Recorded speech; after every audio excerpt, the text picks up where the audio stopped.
ಪರಶುರಾಮನ ಕುರಿತು ಒಂದಿಷ್ಟು ವರ್ಣನೆ ಇಲ್ಲಿದೆ. ತಂತ್ರಸಾರದಲ್ಲಿ 4ನೇ ಅಧ್ಯಾಯದಲ್ಲಿ 35ನೇ ಶ್ಲೋಕದಲ್ಲಿ ಅಂಗಾರವರ್ಣಂ ಅಭಿತೌಂಡ ಬಹಿಪ್ರಭಾವಿರ್ ವ್ಯಾಪ್ತಂ ಪರಶ್ವತ ಧನುರ್ಧರ ಮೇಕವೀರಂ ಧ್ಯಾಯೇದಯೇಷ ಪುರುಹೂತ ಮುಖೈಸ್ತುವದ್ಭಿಃ ಆವೀತಂ ಆತ್ಮಪದವೀಂ ಪ್ರತಿಪಾದಯಂತಂ. ಕೆಂಡದಂತೆ ಕೆಂಬಣ್ಣವುಳ್ಳವನು, ಬ್ರಹ್ಮಾಂಡದ ಒಳ ಹೊರಗೂ ತನ್ನ ಪ್ರಭೆಯಿಂದ ವ್ಯಾಪಿಸಿದವನು, ಬಲಗೈಯಲ್ಲಿ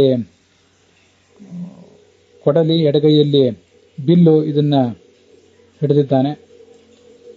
ಸುತ್ತಲೂ ಬ್ರಹ್ಮರುದ್ರಾದಿ ದೇವತೆಗಳಿದ್ದಾರೆ, ಅವರಿಗೆ ತನ್ನ ತತ್ವವನ್ನು ಉಪದೇಶಿಸ್ತಾ ಇದ್ದಾನೆ. ಅಂತಹ ಪರಶುರಾಮನನ್ನು ಧ್ಯಾನಿಸಬೇಕು ಅಂತ ಅದರ ತಾತ್ಪರ್ಯ. ಪರಶುರಾಮನನ್ನ ಬೃಹದಾರಣ್ಯಕ ಉಪನಿಷತ್ತು ಗಾಯತ್ರಿಯ ಮುಖ ಎನಿಸಿರುವ, ಮೊದಲ ಅಕ್ಷರ ಎನಿಸಿರುವ ತತ್ಶಬ್ದದಿಂದ ವಾಚ್ಯ ಅಂತ ವರ್ಣನೆ ಮಾಡಿದೆ. ಗಾಯತ್ರ್ಯಾಸ್ತು ಪರಿಜ್ಞಾನಂ ಜ್ಞಾತೆ ಮುಖಗತೆ ಹರೌ ಸಫಲಂ ಭವೇತ್. ತತ್ಶಬ್ದವಾಚ್ಯನಾದ ಪರಶುರಾಮನನ್ನ ತಿಳಿದುಕೊಂಡ್ರೆ ಗಾಯತ್ರಿಯ ಜ್ಞಾನ, ಜಪ ಇವೆಲ್ಲವೂ ಸಫಲ, ಇಲ್ಲದೆ ಹೋದರೆ ವ್ಯರ್ಥ ಅಂತ ಅಲ್ಲಿ ಎಚ್ಚರಿಸಿದ್ದಾರೆ. ಅದೇ ಭಾಷ್ಯದಲ್ಲಿ ಸಂಹರ್ತಾ ಸರ್ವದೋಷಾಣಂ ಅಗ್ನಿಸ್ಥಃ ಸರ್ವದಾಹಕಃ ನಿತ್ಯಾನಂದಃ ಅಗ್ನಿವರ್ಣಶ್ಚ. ಅಗ್ನಿಯಂತೆ ವರ್ಣ ಇದ್ದವನು, ಎಲ್ಲ ದೋಷಗಳನ್ನು ಪರಿಹಾರ ಮಾಡುವಂಥವನು, ನಮ್ಮ ಅನುಷ್ಠಾನದ ಪ್ರತಿಗ್ರಹದ ಇತ್ಯಾದಿ ದೋಷಗಳನ್ನೆಲ್ಲವನ್ನು ಪರಿಹಾರ ಮಾಡುವವನು ಅಂತ ಕೂಡ ಅವನ ಬಗ್ಗೆ ವರ್ಣನೆ ಇದೆ. ಮತ್ತೆ ಕೆಲವು ಪುರಾಣಗಳಲ್ಲಿ ಆತ ಏಕಾಂಗಿಯಾಗಿ 21 ಬಾರಿ ಸಮಸ್ತ ಕ್ಷತ್ರಿಯರನ್ನ ಸಂಹರಿಸಿದ ಅಂತಿದೆ. ಇನ್ನು ಕೆಲವು ಪುರಾಣಗಳಲ್ಲಿ ಆತ ತಾನೂ ಒಂದು ಬೆಂಗಾವಲು ಪಡೆಯ ಸಮೇತನಾಗಿಯೇ ಎಲ್ಲ ಕ್ಷತ್ರಿಯರನ್ನು ನಾಶ ಮಾಡಿದ ಅಂತ ಕೇಳಿ ಬರ್ತದೆ. ಪರಶುರಾಮ ಜ್ಞಾನದಾಯಕ ಅನ್ನೋದನ್ನು ತಂತ್ರಸಾರದಲ್ಲಿ ನೋಡಿದ್ದೇವೆ. ಭಾಗವತ ತಾತ್ಪರ್ಯವೂ ಕೂಡ ಸರ್ವತ್ರ ಸರ್ವಕೃತ್ಯಾಪಿ ಹಯಗ್ರೀವಾದಿರೂಪಕಃ ಜ್ಞಾನಾದಿ ರಕ್ಷಕೋ ವಿಷ್ಣು ಜ್ಞಾಮದಜ್ಞಾದಿ ರೂಪವಾನ್ ಜ್ಞಾನಾದ್ಯುತ್ಪಾದಕಃ ನಿತ್ಯಂ ಕೃಷ್ಣಾದಿರು ದೋಷನಾಶಕಃ ಅಂತ ವರ್ಣನೆ ಮಾಡಿದೆ. ಹಯಗ್ರೀವಾದಿ ರೂಪಗಳು ನಮ್ಮ ಜ್ಞಾನವನ್ನು ರಕ್ಷಿಸ್ತವೆ. ಜಾಮದಜ್ಞ ಮೊದಲಾದ ರೂಪದಿಂದ, ಪರಶುರಾಮ ಮೊದಲಾದ ರೂಪದಿಂದ ಆತ ನಮಗೆ ಜ್ಞಾನದಾಯಕನಾಗಿದ್ದಾನೆ, ಜ್ಞಾನ ಉತ್ಪಾದಕನಾಗಿದ್ದಾನೆ. ಮತ್ತೆ ಕೃಷ್ಣ ಮೊದಲಾದ ರೂಪಗಳಿಂದ ಆತ ನಮ್ಮ ದೋಷಗಳನ್ನು ಪರಿಹರಿಸ್ತಾನೆ ಅಂತ ವರ್ಣನೆ ಮಾಡಿದ್ದಾರೆ. ಮತ್ತೆ ಗಾಯತ್ರಿಯ 10 ಪದಗಳು, ತತ್ತು ಸವಿತುರ್ ವರೆಣ್ಯಂ ಭರ್ಗಃ ದೇವಸ್ಯ ಧೀಮಹಿ ಧಿಯಃ ಯಃ ನಃ ಪ್ರಚೋದಯಾತ್ ಅಂತ 10 ಪದಗಳು. ಅಲ್ಲಿ 6ನೇ ಪದ ಧೀಮಹಿ ಎಂಬುದು. ಇದರಿಂದ ಆ ಪರಶುರಾಮ ವಾಚ್ಯನಾಗಿದ್ದಾನೆ ಅಂತ ನಾವು ತಿಳಿಬೇಕು. ಛಾಂದೋಗ್ಯ ಉಪನಿಷತ್ತಿಗೆ ಅನುಸಾರವಾಗಿ ಗಾಯತ್ರೀವಾ ಇದಂ ಸರ್ವಂ ಭೂತಂ ಯದಿದಂ ಕಿಂಚ ವಾಗ್ವಾ ಇದಂ ಸರ್ವಂ ಭೂತಂ ವಾಗ್ವೈ ಗಾಯತ್ರಿ ಅಂತೀಗೆಲ್ಲ ವರ್ಣನೆ ಇದೆ. ಮತ್ಸ್ಯಾದಿ 10 ರೂಪಗಳು ಕೂಡ ಗಾಯತ್ರಿ ನಾಮಕನಾದ ಭಗವಂತನ ರೂಪಗಳೇ ಆಗಿವೆ ಅಂತ ವರ್ಣನೆ ಮಾಡಿದ್ದಾರೆ. ಅದರ ಭಾಷ್ಯದಲ್ಲಿಯೂ ಕೂಡ ದ್ವಿತೀಯಶ್ಚೈವ ಮತ್ಸ್ಯಾದಿ ಭೂತನಾಮ ಅವತಾರಕಃ. ಗಾಯತ್ರಿ ಪ್ರತಿಪಾದ್ಯವಾದಂಥ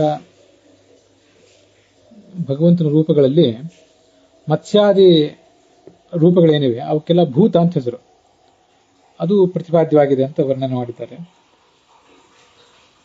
ಆದ್ರಿಂದ ಈ ಗಾಯತ್ರಿಯ 10 ಪದಗಳಿಂದ ಭಗವಂತನ 10 ರೂಪಗಳು ವರ್ಣಿತ ಆಗಿವೆ ಅಂತ ಅದನ್ನು ವ್ಯಾಖ್ಯಾನಿಸ್ತಾರೆ ಜ್ಞಾನಿಗಳು. ಹಾಗೆ ಧೀಮಹಿ ಎಂಬ 6ನೇ ಪದದಿಂದ ವಾಚ್ಯವಾದದ್ದೇ ಈ ಪರಶುರಾಮನ ರೂಪ. ಇದಲ್ಲದೆ ಐತರೇಯ ಉಪನಿಷತ್ನಲ್ಲಿ ಭಾಷ್ಯದಲ್ಲಿ ಅಧ್ಯಾತ್ಮದಲ್ಲಿ ಉಕ್ತ ಅನ್ನೋದನ್ನ ವರ್ಣನೆ ಮಾಡುವಂಥ ಒಂದು ಪ್ರಸಂಗ. ಅಲ್ಲಿ ವಿಷ್ಣೋರ್ ವಾಗ್ ಭಾರ್ಗವೋ ರಾಮೋ ಅಂತ ವರ್ಣನೆ ಮಾಡ್ತಾರೆ. ಭಗವಂತನ ಪ್ರತಿಯೊಂದು ಅಂಗಾಂಗವೂ ಪೂರ್ಣವೇ. ಅದರಲ್ಲಿ ಮೂಗು, ಭಗವಂತನ ಮೂಗೇ ನರಸಿಂಹ, ಭಗವಂತನ ಕಣ್ಣೇ ಕಪಿಲ ಇತ್ಯಾದಿ ವರ್ಣನೆಗಳಿವೆ. ಅದರಲ್ಲಿ ಭಗವಂತನ ಮುಖವೇ ಪರಶುರಾಮ ಅಂತ ವರ್ಣನೆ ಮಾಡಿದ್ದಾರೆ. ಜೀವನ ಸ್ವರೂಪ ದೇಹ ಮತ್ತು ಬಾಹ್ಯ ದೇಹಗಳಲ್ಲಿರುವಂತಹ ಪರಶುರಾಮ ಆ ವಾಗೀಂದ್ರಿಯದಲ್ಲಿ ನೆಲೆಸಿರುವಂಥ, ವಾಗೀಂದ್ರಿಯದ ಅಭಿಮಾನಿಯಾದಂಥ ಅಗ್ನಿ, ಆ ಅಗ್ನಿಗೆ ಜ್ಯೇಷ್ಠನಾದವನು, ಅಗ್ನಿಗಿಂತಲೂ ಜ್ಯೇಷ್ಠನಾದವನು ಗರುಡ. ಆ ಗರುಡನನ್ನ ಏರಿ ಇದ್ದಾನೆ ಈ ಭಗವಂತ ಅಂತ ವರ್ಣನೆ ಮಾಡ್ತಾರೆ. ಜೀವವಾಗಾದಿ ಸಂಸ್ಥಂ ಅಗ್ನ್ಯಾದೀನಾಂ ಕಾರಣಂ ಸುಪರ್ಣಂ ಅಧಿಸಂಸ್ಥಿತಾ. ನಾವಿದನ್ನು ಹೀಗೆ ಉಪಾಸನೆ ಮಾಡಬಹುದು. ನಮ್ಮ ಸ್ವರೂಪ ದೇಹದ ಮತ್ತು ಬಾಹ್ಯ ದೇಹದ ವಾಗೀಂದ್ರಿಯದಲ್ಲಿ ಅಗ್ನಿಯ ಅಂತರ್ಗತನಾದಂಥ ಭಾರತೀಯ ವರ್ಣ ಮುಖ್ಯ ಪ್ರಾಣ ಅಂತರ್ಗತನಾದಂಥ ಗರುಡ ವಾಹನನಾದ ಪರಶುರಾಮ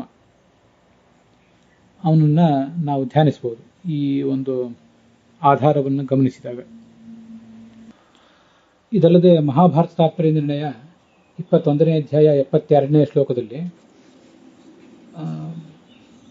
ಯಮಸಭಾತಲೆ ರಾಮದ್ವಯ ಸುದೈವತೆ ಅಂತ ಹೀಗೆ ವರ್ಣನೆ ಮಾಡ್ತಾರೆ.